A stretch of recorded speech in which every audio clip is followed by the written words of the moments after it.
ভাই রে ভাই, চোখ রোগরে স্কোরবোর্ডের দিকে তাকান, কোনো ভুল দেখছেন না? চোখের ডাক্তার দেখানোরও কোনো দরকার নাই। বাংলাদেশ দল সত্যি সত্যি পাকিস্তানকে 437 রানের একটা বিশাল আকাশচুম্বী আর পাহাড় সমান টার্গেট দিয়ে বাফেলো ব্যাটের মতো শান্ত হয়ে বসে আছে। আর ড্রেসিং রুম থেকে মুচকি হেসে পাকিস্তান ক্রিকেট বোর্ডকে ইশারা করে বলছে, কি ভাই রাগ করলা?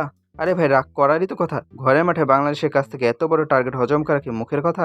বাবর আজম সাহেব তো মনে হয় অলরেডি রিজওয়ানকে জিজ্ঞেস করতেছেন, ভাইরে 437 রান কি এক ইনিংসে করতে হবে নাকি 2 ইনিংসে মিলাইয়া? বাংলাদেশ দল এখন শিওরলি আপার হ্যান্ডে আছে। এই ম্যাচ যদি বাংলাদেশ না জিতে তবে সিলেট স্টেডিয়ামের কিউরেটরও চাকরি ছেড়ে দিয়ে হিমালয়ে চলে যাবেন, এটা নিশ্চিত। তবে সোশ্যাল মিডিয়ায় কিছু অতি চালাক পাবলিক আবার পুরান কাসুন্দি খাটতেছেন। তারা বলতেছেন, ভাই 2021 সালের চট্টগ্রাম টেস্টের কথা ভুইলা গেলেন? কাইল মেয়ার্স নামের এক উইন্ডিজের পোলা একাই 210 রান কইরা 395 রান তারা কইরা জিতা গেছিল। আরে ভাই থামেন, সেই দিন আর এই দিন এক হইল?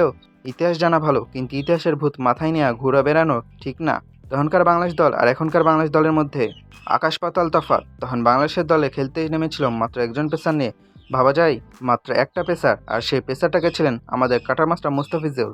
ফিজ ভাইরে আমরা সবাই ভালোবাসি, কিন্তু আইপিএল আর টি-20তে তিনি যত বড়ই বাঘ হন না কেন, রেড বলে বা টেস্ট ক্রিকেটে তিনি তখন খুব একটা কার্যকর ছিলেন না। ওয়ানডে লাইনে বল করা, টেস্ট উইকেট পাওয়ার আশা আর পরীক্ষার আগের রাতে না পইরা জিপিএ 5 এর পাওয়ার আশা করা একই কথা। তাই মিয়াজ সাহেব সেদিন ফাঁকা মাঠ পাইয়া ইচ্ছামতো ডুগডুগি বাজাইয়া গেছিল।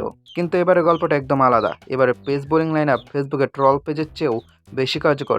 এক পাশে যদি পাকিস্তানে কোনো ব্যাটার কাইল মায়ার্সের ভূত মাথায় নিয়ে উল্টাপাল্টা শট খেলা শুরু করে, অপর প্রান্তে টেলেন্ডারদের ঘুরিয়ে দেওয়ার জন্য আমাদের speed star Nahid Rana express পেসই যথেষ্ট। নাহিদ রানা যখন বল হাতে দৌড় শুরু করে, তখন অপোজিট টিমের ব্যাটারদের মনে হয় বোলার বল করতে আসতেছে না, যেন ঢাকা চট্টগ্রাম রুটের তুনা নিশিতা এক্সপ্রেস ট্রেন তাদের দিকে ধেয়ে আসছে। 150+ গতিতে যখন বল উইকেটে পইরা সাপের মতো ছোবল মারবে, তখন পাকিস্তানের ব্যাটারে রান নেওয়ার কথা ভুলে নিজেদের উইকেট আর দাঁত বাঁচানোই চিন্তায় ব্যস্ত থাকবে। এই পেসারকে সামনে 437 রান তাড়া করা মানে হলো চামচ দেয়া পুকুর সেচে পানি শুকানোর মতো অসম্ভব ব্যাপার। তাই বলা যায় বাংলাদেশ জয় এখন স্রেফ সময়ের ব্যাপার। কোনো মিরাক্কেল বা অলৌকিক ঘটনা না ঘটলে পাকিস্তান এই ম্যাচ বাঁচাতে পারছে না।